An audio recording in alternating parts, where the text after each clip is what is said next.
네, 오늘 이제 호세아 14장, 호세아 시작한 지 엊그제기 같은데 끝날 때가 다 됐네요. 그래서 호세아 14장 하고 나면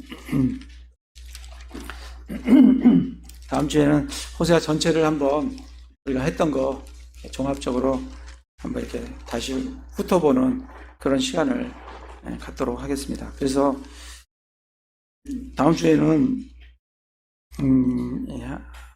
여러 가지 한 것들을 기본으로 해서 한번 호세아를 쭉 한번 이제 어느 정도 잘 읽혀지시라고 생각해요. 제가 봐서는 이렇게 가끔가다 이렇게 막히는 부분이 좀 있겠지만 대부분 쭉쭉 넘기면서 이게 무슨 말씀이구나. 그래서 정말 제가 우리가 좀 생각하기는 어쨌든 형제자매님들이 이런 소대언서도 이렇게 놓고 읽을 때 이게 무슨 말이구나 이렇게 이해가 되고 이게 깨달아지게 되면 그거는 정말 우리 형제자매님들 우리에게 보물 창고와 같은 그런 것이 되는 겁니다. 이게 읽어도 이게 무슨 말씀이면 보물 창고는 창고는 맞는데 이 열지를 못하는 거예요. 이게 내가 갖다 쓸 수가 없는 거예요.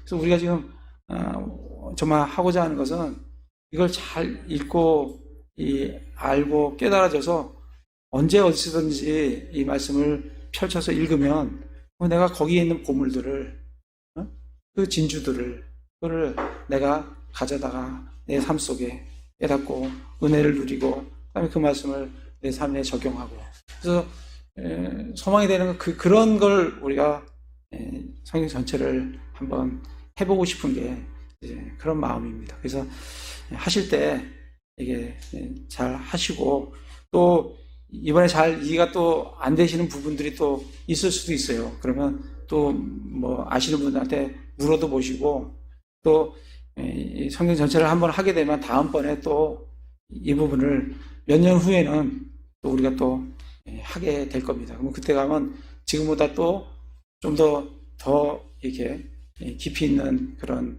깨달음을 우리가 알 수 있으리라 생각을 합니다. 그래서 그런 소망을 가지고 하나님 말씀을 열심히 같이 이렇게 해나가면 참 좋겠다 싶습니다.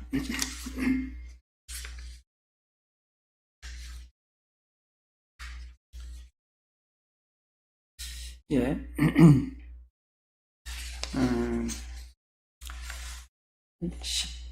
14장입니다.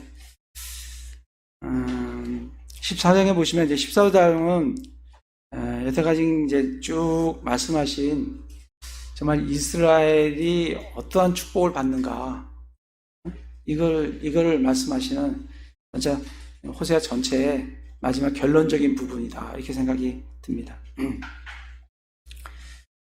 1절에 보시면 오 이스라엘아 주 내 하나님께로 돌아오라. 정말 이 호세아 전체가 이스라엘이 하나님 앞에 어떤 죄를 범했는가 그리고 하나님께서는 돌아와라. 근데 돌아오지 않으면 하나님의 징계, 심판이 있다. 근데 궁극적으로 하나님 그 징계를 통해서 이스라엘을 고치시고 그리고 그들을 회복시키고 그들에게 복을 주신다. 그들이 정말 주님 안에서 번성하게 되는 그게 이제 호세아 전체의 주된 내용들입니다. 그래서 14장 1절에도 보면 하나님께서는 지속해서 이스라엘에게 요구하시는 게 뭐냐면 주 내 하나님께로 돌아와라. 그렇게 이제 말씀을 하십니다. 그래서 우리 호세아 전체적인 이제 걸 하면서 호세아 한번 하나님께서 어떻게 이스라엘이 참 돌아오길 원하는가를 한번 좀 호세아 전체를 통해서 한번 찾아보도록 하겠습니다. 1장에 보시면 하나님께서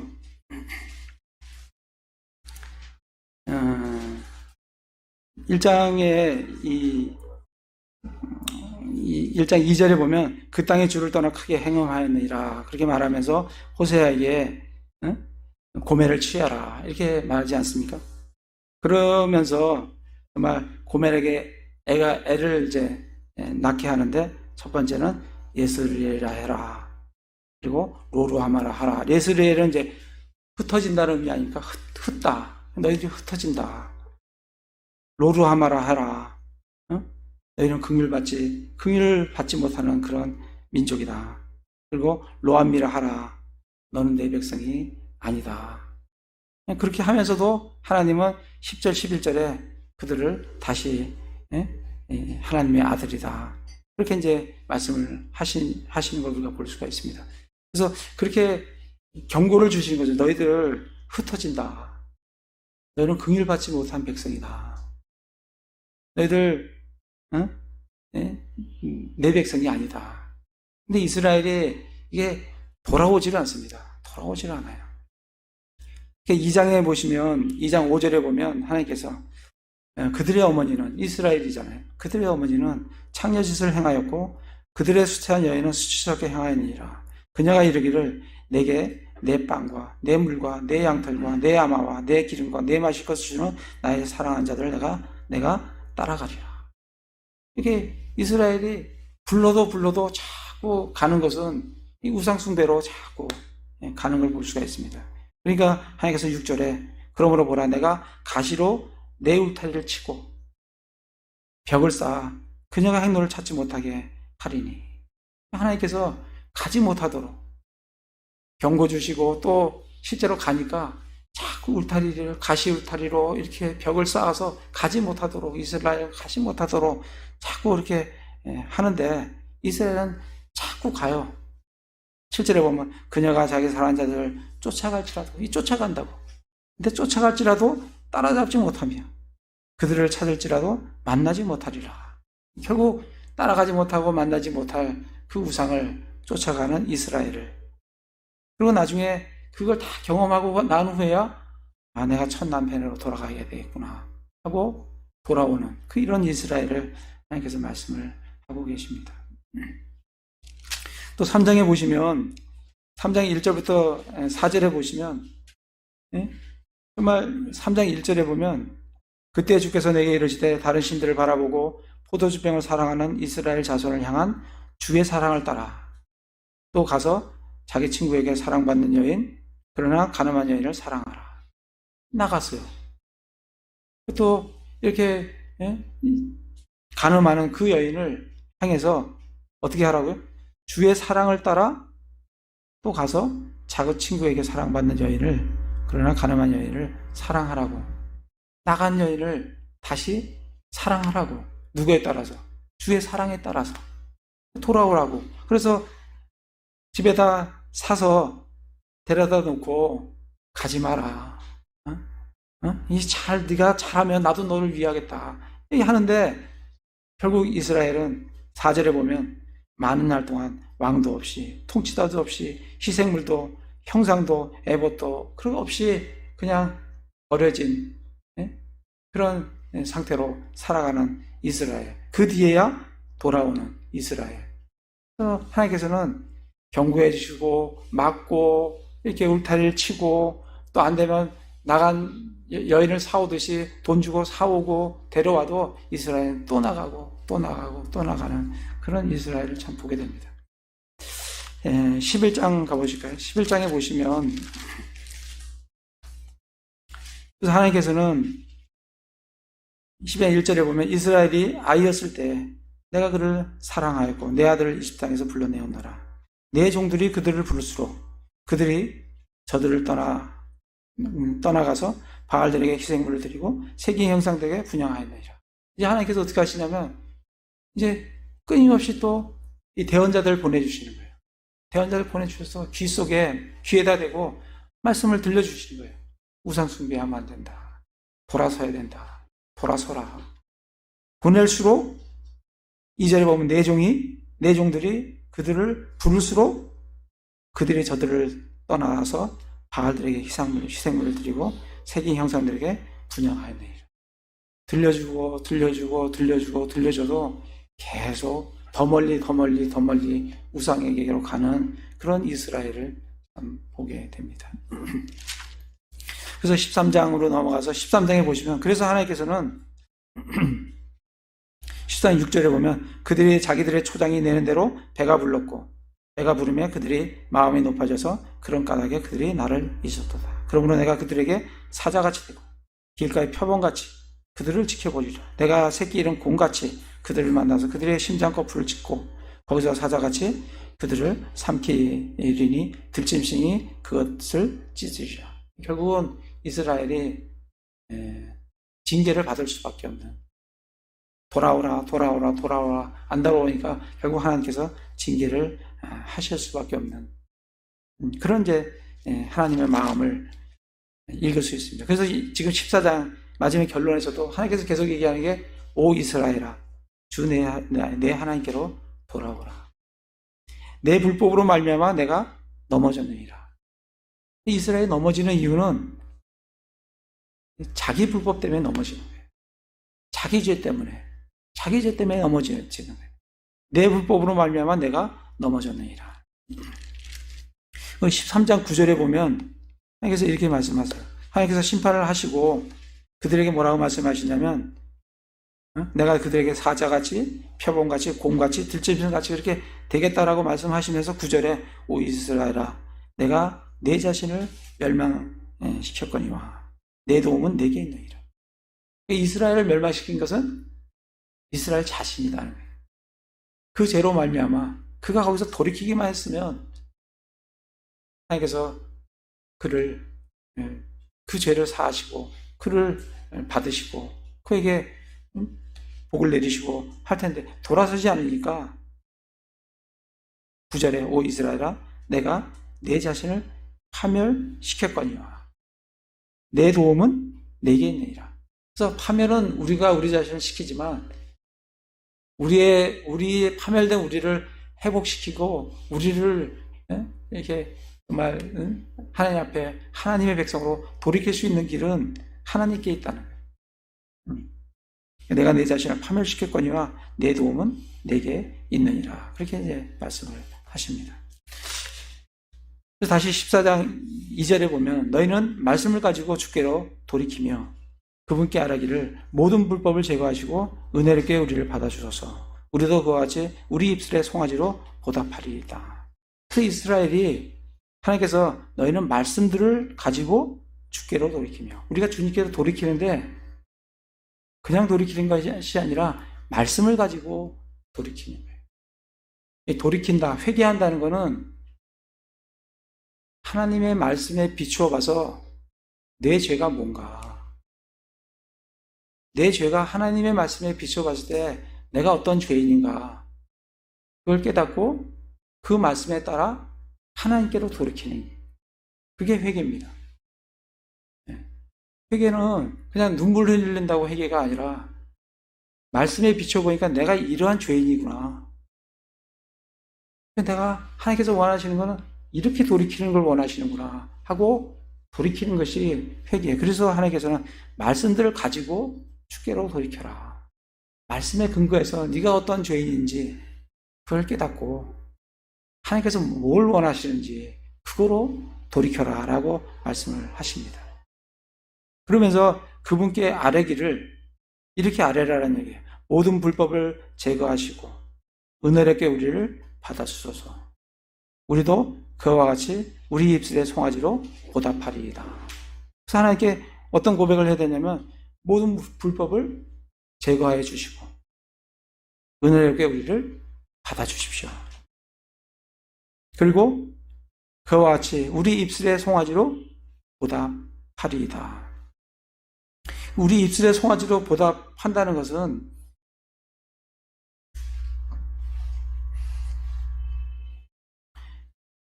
우리 입술의 송아지로 보답한다는 말은 히브리서 한번 가보겠습니다. 히브리서 13장 15절에 보면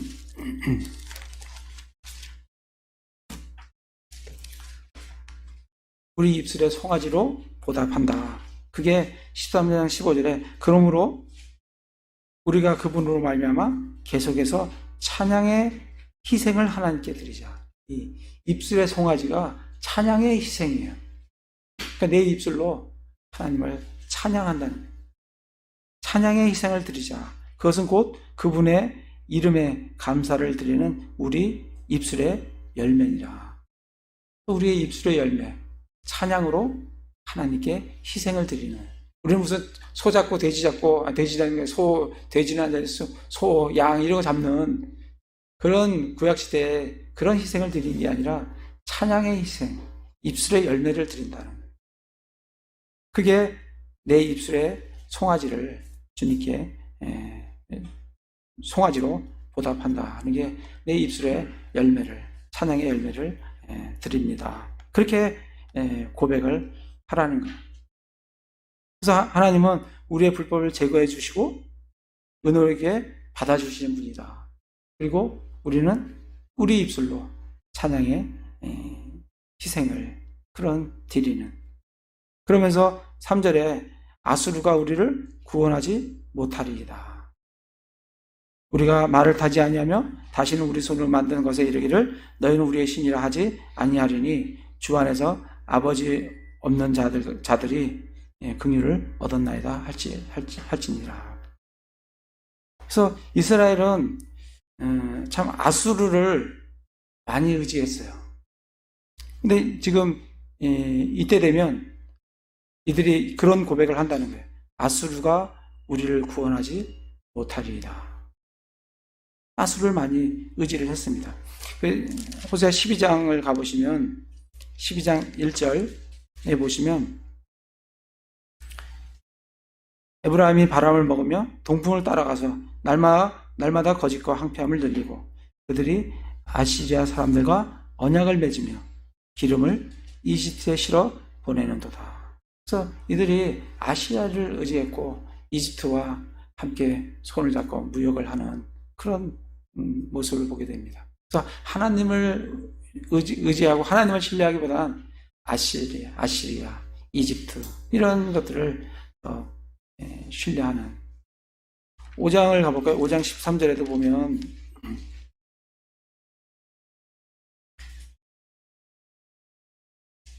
에브라임이 자기의 병을 보며 유다가 자기의 상처를 보더니 에브라임은 아시리아 사람에게로 갔고 야레방 왕에게 사람을 보내었으나 이 야레방이 아시리아 왕이거든요.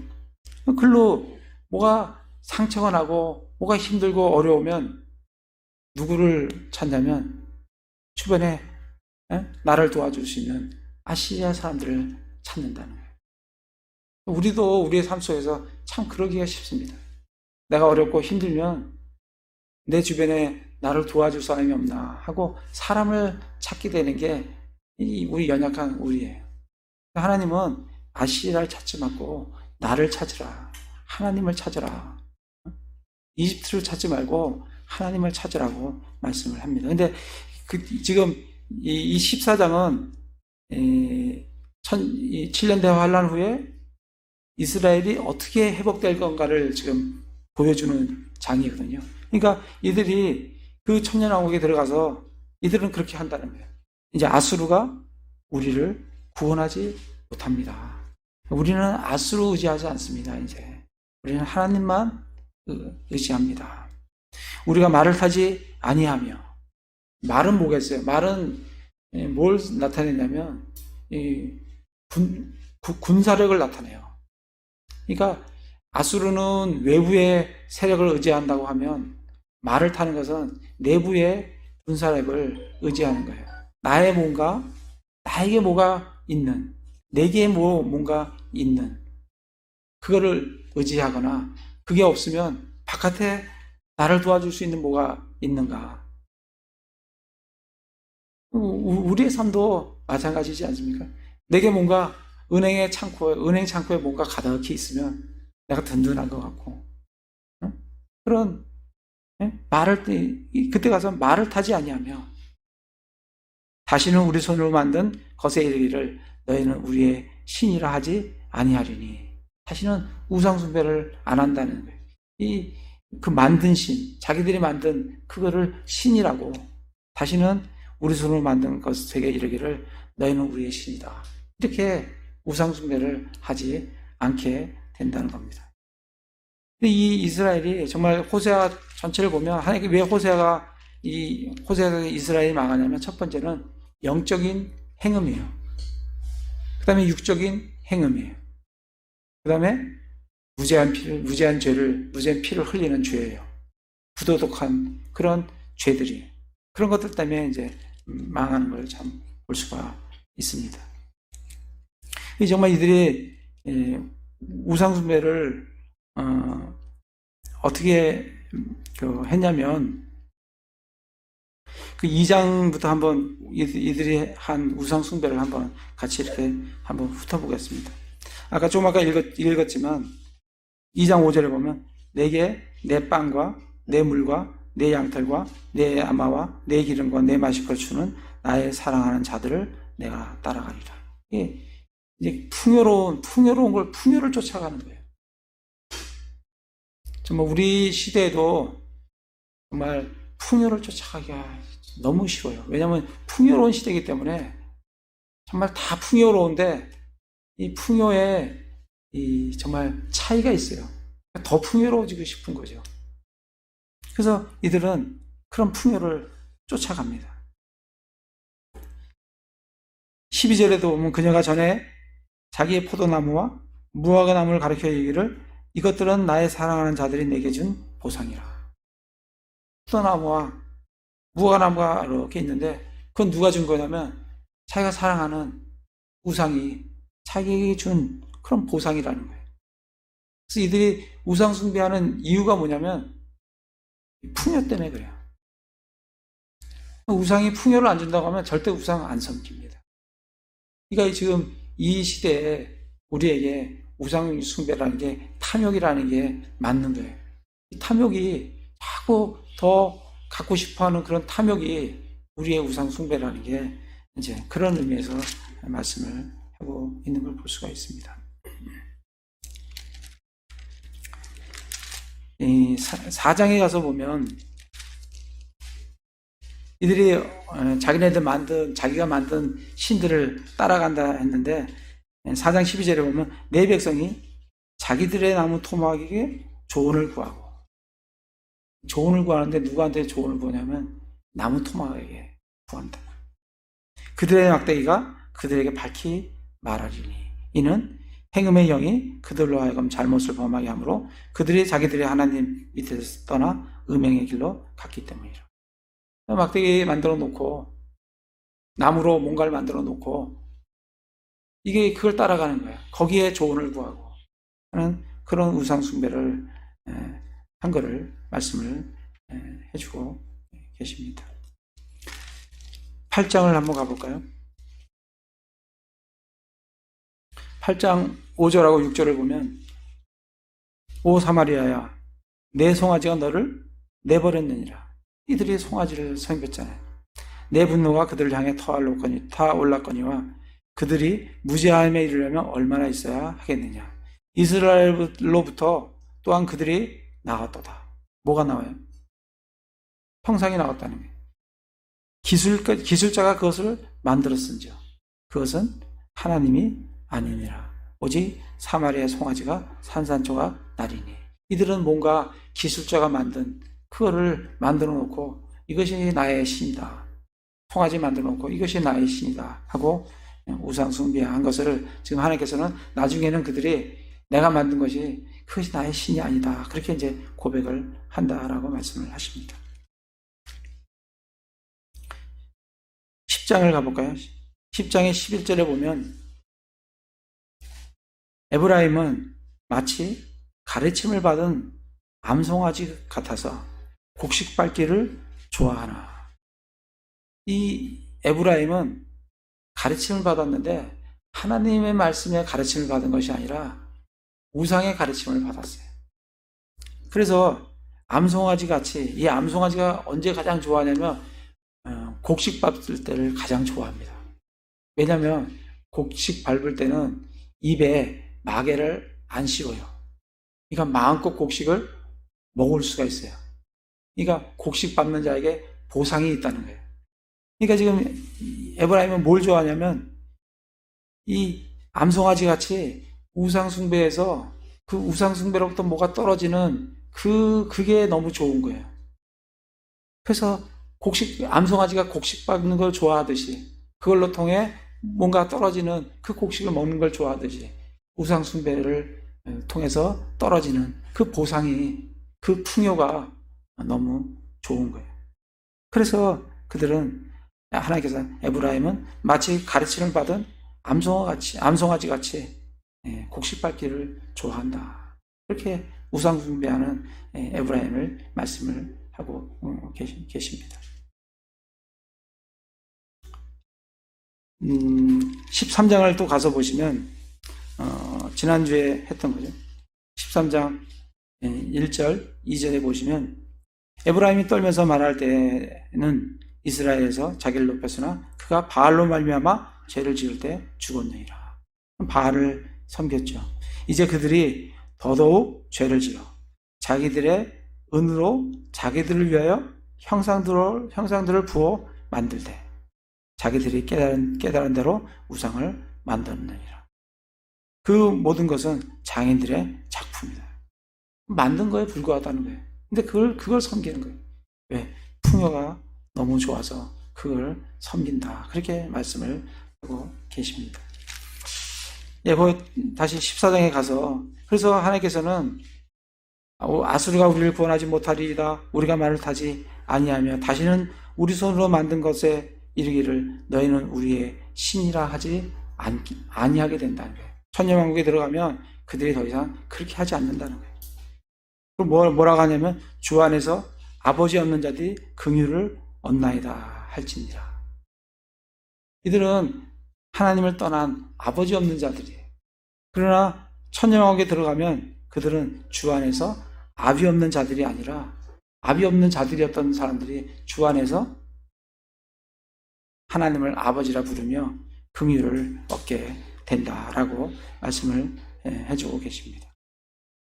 그래서 그 긍휼이 4절부터 8절까지 그들이 어떻게 정말 회복되는지 그 말씀을 우리에게 해주십니다. 4절에 보면 내가 그들의 타락한 것을 고치며, 하나님 먼저 그들을 고치시길 원하세요.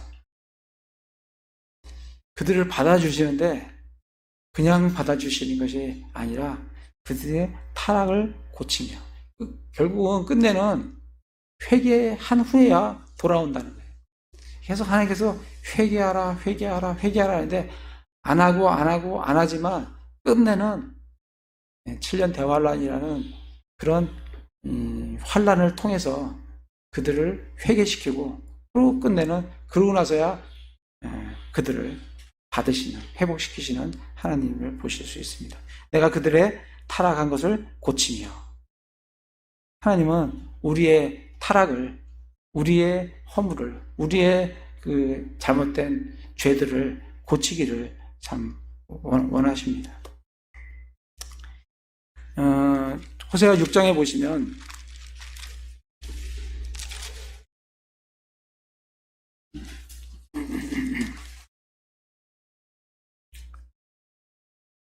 오라 우리가 주께로 돌아가자. 그분께서 우리를 찢으셨으나 이런 고난을 당한다고요. 그러나 우리를 낫게 하시리라. 그분께서 우리를 치셨으나 우리를 싸매어 주시리라. 그래서 먼저 하나님께서는 고치기를 원하세요. 고치십니다. 그리고 이틀 뒤에 그분께서 우리를 되살리시며 셋째 날에 우리를 일으키시리라. 그렇게 말씀을 하십니다. 7장 1절에도 보면 내가 이스라엘을 치료하고자 할 때에 하나님은 이스라엘을 고치기를 원하세요. 치료하시기를 원하세요. 그렇게 이제 말씀을 하십니다.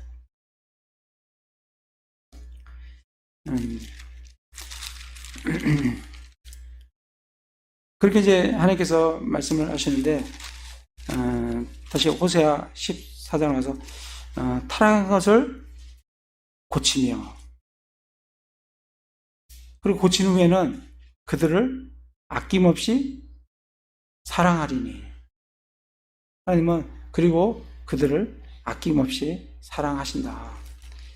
호세아 3장 1절에도 보면 우리 아까 읽었던 말씀에 지금 하나님께서 다시 호세아에게 주의 사랑에 따라 또 가서 자기 친구에게 사랑받는 여인, 그러나 가늠한 여인을 사랑하라고. 뭐에 따라서요? 주의 사랑에 따라서 그녀를 사랑하라고 그렇게 말씀을 하십니다.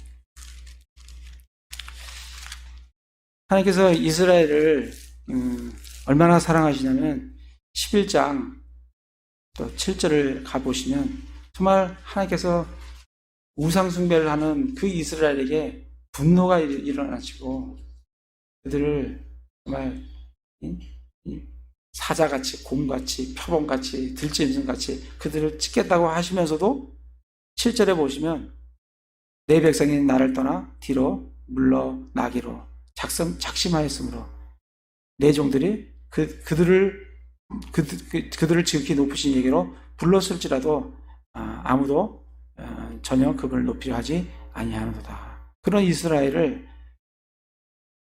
8절에 하나님께서는 에브라임아 내가 어찌 너를 내주겠느냐, 이스라엘아 내가 어찌 너를 넘겨주겠느냐, 내가 어찌 너를 아드마같이 만들겠느냐, 내가 어찌 너를 스보임같이 두겠느냐, 내 마음이 내 속에서 돌아서매 내 뜻을 돌이키는 것이 한꺼번에 불같이 타오르는도다.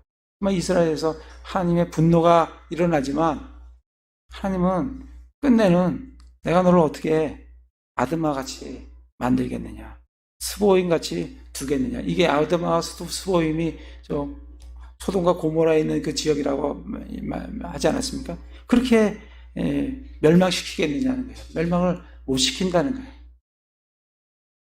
내 마음이 내 속에서 돌아서매 내가 뜻을 돌이키는 것이 한꺼번에 불같이 하나님께서 그 뜻을 돌이켜서 그들을 받아주신다. 그렇게 말씀을 하고 계십니다.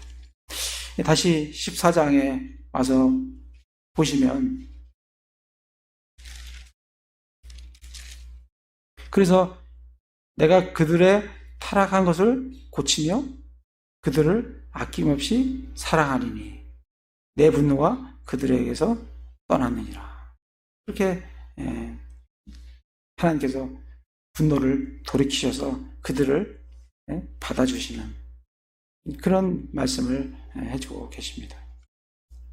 그래서 이스라엘이 장차 어떻게 될 거냐면 내가 이스라엘에게 이슬과 같으리니, 이 이슬은 위에서 내리는, 그죠? 하늘에서 내리는 그런 주는 그 식물에게 없어서는 안 될 그런 건데 그 이슬과 같은 그 이슬이 그 낮에 때앞에서 잘 견디게 해주는 게 그 이슬이거든요. 내가 이스라엘에게 이슬과 같으리니 그렇게 이슬을 줘서 어떻게 돼요? 그가 백합같이 자라고 레바논같이 뿌리를 뻗으리라. 그의 가지는 퍼지고 그의 아름다움은 올리브나무 같으며 그의 향기는 레바논 같으리니 그의 그늘 아래 거하는 자들이 돌아오리라. 하나님께로 돌아온다는 거예요. 그들은 곡식같이 되살아나며 포도나무같이 자라고 그것의 냄새는 레바논의 포도즙 같으리라. 에브라임이 말하기를 내가 우상들과 더 이상 더 무슨 상관이 있으리요. 더 이상 우상하고는 관계가 없는 그런 삶을 사는, 그리고 내가 그의 말을 듣고 그를 지켜보았노라. 나는 푸른 전나무 같으니, 하나님이 푸른 전나무 같은데 이스라엘이 하나님에게서 이스라엘이 풍성한 열매를 맺는 그런 천년왕국에 들어가서 그들이 하나님부터 맺는 아름다운 열매를 맺게 될 것이다 라고 말씀을 해주고 계십니다. 그래서 정말 이스라엘에게서 하나님은 이슬과 같은, 그리고 이스라엘이 그 천년왕국에서 얼마나 아름답게 열매를 맺는 그런 것인가를 쭉 보여주고 있는 것을 참 볼 수가 있습니다. 그러면서 9절에 누가 지혜가 있어서 이런 일들을 깨닫느냐, 누가 분별이 있어서 이것을 알겠느냐.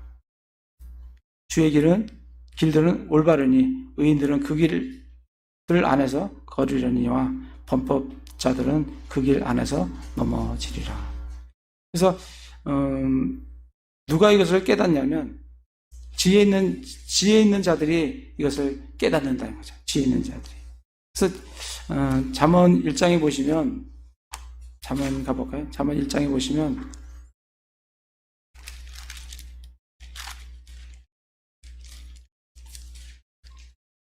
지혜 있는 자가 이것을 깨닫는다. 1장 5절부터 7절에 보면 지혜로운 자는 듣고 학식을 더할 것이요 명철한 자는 지혜로운 공부를 얻어서 잠언과 해석과 지혜로운 자들의 말들과 그들의 은밀한 말들을 깨달을지니라. 주를 두려워하는 것이 지식의 시작이거늘 어리석은 자는 지혜와 훈계를 멸시하느니라. 누가 깨닫냐면 지혜로운 자가 깨닫는 거예요. 지혜로운 자는 어떤 사람이냐면 주를 두려워하는 것이 이 지식의 시작이고 지혜의 시작이에요. 그래서 하나님을 두려워하는 것이 지혜의 시작이고 지식의 시작이다. 근데 이 지혜를 어떻게 얻을 수 있냐면 2장 1절부터 보면 내 아들아 내가 만일 내 말을 받으며 내 명철들을 내게 감추어 두기를 원하며 내 귀를 지혜에 기울이고 내 마음을 명철에 쏟으며 참으로 지식을 따라가며 외치고 명철들을 얻으려고 내 목소리를 높이며 은을 구하는 같이 그것을 구하고 감추어진 보화를 찾는 것 같이 그것을 찾으면 그때 주 두려워하는 것을 깨닫고 하나님 아는 것을 발견하리니 그때 주 두려워하는 것을 깨닫고 어떻게 주 두려워하는 것을 깨닫냐면 하나님의 말씀을 은을 찾는 것 같이 그것을 구하고 감추어진 보화를 찾는 것 같이 그것을 찾으면 그때 어떻게 된다고요? 주 두려워하는 것을 깨닫게 된다고요. 그게 지혜의 시작이고 지식의 시작이라고요. 그런 사람이 하나님의 말씀을 깨달을 수 있다는 거예요. 그래서 지금 호세아에서도 누가 그걸 깨달을 수 있겠느냐? 지혜가 있어서 누가 그걸 깨닫겠느냐? 지혜로운 사람은 부지런히 하나님의 말씀을 그게 무슨 말씀인지 은을 찾듯이 은을 구하는 것 같이 감추어진 건 보화를 찾는 것 같이 찾으면 그때 주 두려워하는 것을 우리가 깨닫게 된다는 겁니다. 그래서 우리 하나님의 말씀을 일주일에 이 주일날 2번만 하지만 일주일 나머지 6일 동안에 부지런히 찾으셔야 돼요. 내가 드린 만큼 하나님의 말씀을 깨닫게 돼요. 하나님의 말씀에 드리지 않고는 하나님의 말씀이 무슨 말씀인지 알 수가 없어요. 그래서 부지런히 미리 이렇게 드리면 그걸 열심히 보시고 그게 양이 적으신 분들은 더 하나님의 말씀을 더 읽으시고 그렇게 해서 하나님의 말씀을 부지런히 찾아서 알아가시기 바랍니다. 다시 와서 보면 누가 지혜가 있어서 이런 것들을 깨닫겠느냐? 누가 분별이 있어서 그것을 알겠느냐? 주의 길들은 올바르니 의인들은 그 길 안에서 걸으려니와 범법자들은 그 길들 안에서 넘어지리라. 그래서 하나님의 주의 길은 올바르세요. 바르고 진리고. 근데 의인들은 그 길 안에서 잘 걸어가지만 범법자들은 같은 길을 걷는데 의인은 잘 걸어가는데 범법자들은 거기서 어떻게 된다고? 넘어진다. 실족한다. 잠언 10장을 보시면 길은 같은데 한 사람은 그 길을 잘 걸어가고 한 사람은 그 길로 말미암아 실족을 하게 됩니다. 잠언 10장 28절을 읽어보시겠습니다. 의로운 자의 소망은 즐거움이 되느니와 사악한 자의 기대는 사라지리로다. 29절에 보면 주의 길이 곧바는 자들에게는 힘이 되거니와 불법을 행하는 자들에게는 멸망이 있으리로다. 그러니까 같은 길인데 의로운 자는 그 길로 말미암아 힘을 얻지만 사악한 자는 그 길로 말미암아 멸망을 하게 된다는 말씀을 하고 계십니다. 그래서 실제로 이스라엘이 로마서를 한번 가볼까요? 로마서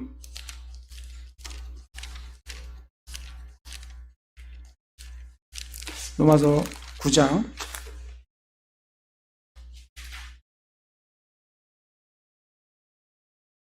30절부터 보시면 그런즉 우리가 무슨 말을 하리요? 의를 따르지 아니한 이방인들은 의 곧 믿음에서 난 의에 이르렀으나, 그러니까 의를 따르지 아니한, 의도 모르고 몰랐던 이방인들은 하나님의 말씀을 듣고 믿음으로 말미암아 믿음에서 난 의를 따랐어요. 그러나 의의 법을 따르는 이스라엘은 의의 법에 이르지 못하였으니, 이들은 율법이라는 것을 따르는 이스라엘들은 하나님의 의의 법에 이르지 못했어요. 무슨 까닭이냐? 이는 그들이 믿음으로 그것을 구하지 아니하고 오히려 율법의 행위로 되는 것처럼 구하였기 때문이라. 그들은 그 걸림돌에 걸려 넘어졌느니라. 이것은 기록된 바 보라 내가 걸림돌과 실족하게 하는 반석을 시온에 두노니 누구든지 그를 믿는 자는 부끄러움을 당하지 아니하리라 한가 같으니라. 이스라엘은 믿음으로 하나님의 의인신 예수 그리스도에 이르러야 되는데 율법의 행위로 되는 줄 알고 그 길을 가는데 그 길에서 실족해버리고 마는. 그러나 이방인들은 그걸 몰랐지만 믿음으로 나는 의를 알았기 때문에 그 길 안에서 의인들은 곧바로 그 길을 갈 수 있다고 말씀을 하십니다. 그래서 11장 5절에 로마서 11장 5절입니다. 그래서 이스라엘에게는 소수의 남은 자들만이 있어요. 11장 5절에 보면 그런즉 이와 같이 이 현 시대에도 은혜의 선택에 따라 남은 자가 있느니라. 이 사도 바울이 있는 그 시대에도 은혜의 선택에 따라 사도 바울과 같은 그런 소수의 남은 자들이 있다. 사도 바울과 베드로와 12 사도들과 그런 초대교회 때 구원받은 성도들과 그 소수의 남은 자들이 있어요. 그리고 이 11장 25절에 가면 이 천년왕국 들어갈 때도 남은 자만 들어간다. 형제들아 너희가 25절입니다. 형제들아 너희가 스스로 지혜로운 것을 여기지 않게 하기 위하여 이 신비에 대해 너희가 모르기를 내가 원치 아니하노니. 이게 이스라엘의 신비입니다. 그것은 곧 이방인들의 충만함이 이를 때까지, 이방인들의 죄가 충만해지면 그때까지 이스라엘의 일부가 눈머는 일이 이스라엘에게 생긴다는 거예요. 그래서 그것이 지나면 온 이스라엘의 구원을 받게 된다. 그래서 7년 대환란이 지날 때 의로운 길을 걸었던 남은 자는 구원을 받게 되고 그렇지 않은 자들은 멸망을 하게 된다고 말씀을 해주고 계십니다. 그래서 베드로전서에 가서 보시면 베드로전서 2장 7절 8절에 보시면 그러므로 그분께서 믿는 너희들에게 보배로우시나 불순종 자들에게는 건축자들의 거부한 그 돌이 되셨느니라. 바로 그 돌이 모퉁이의 머릿돌이 되고 걸림돌과 실족하게 하는 반석이 되게 순종하지 아니하여 말씀에 걸려 넘어진 자들에게 그리 되었느니라. 그들은 또한 그렇게 되도록 정하여졌느니라. 그래서 이 믿는 자들에게는 예수님이 보배로운 돌이지만 믿지 않는 자들에게는 걸림돌이 되고 그리고 실족하게 되는 반석이 된다는 겁니다.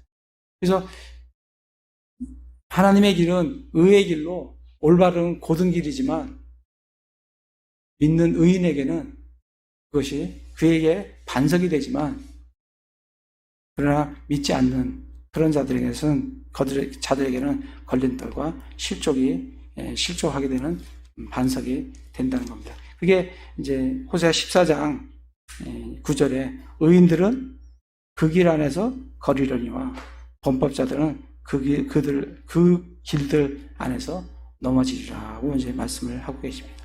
그래서 14장 전체는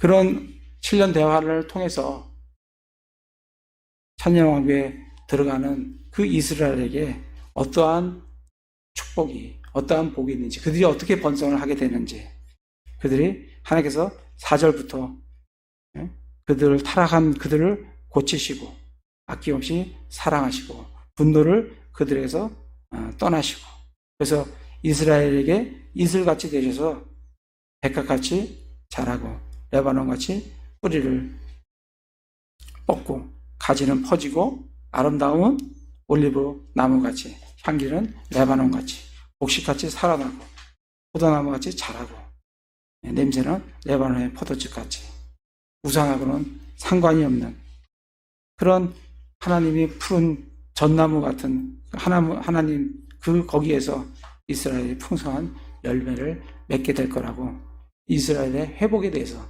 말씀을 해주고 계십니다. 이건 우리 교회하고는 상관이 없어요. 우리는 이걸 가지고 적용을 할 수 있어도 이게 우리는 7년 환란 되기 전에 우리 교회는 들려 올라가게 됩니다. 이들은 7년 환란이라는 것을 통해서 그다음에 천년왕국에 들어가게 되고 우리는 올라가서 하늘왕국에 있다가 그다음에 7년이 끝나면 환란이 끝나면 내려와서 이 땅에서 우리는 예수님과 함께 통치를 하게 된다라고 말씀을 해주고 계십니다. 그래서 호세아 14장은 나중에 천년왕국에서 이스라엘의 번성, 회복, 그거를 지금 다루고 있는 것을 보게 됩니다. 그래서 하나님께서 이스라엘을 이렇게 회복하듯이 우리에게도 우리가 연약하고 우리가 죄악되고 그런 부분이 있지만 우리가 주님께로 늘 돌이키고 회개하고 주님께로 가면 이스라엘을 받아주셨듯이 늘 우리를 받아주시는 그런 주님이 계신다는 걸 기억하시고 살아가시는 형제는 되시기를 기도를 드립니다.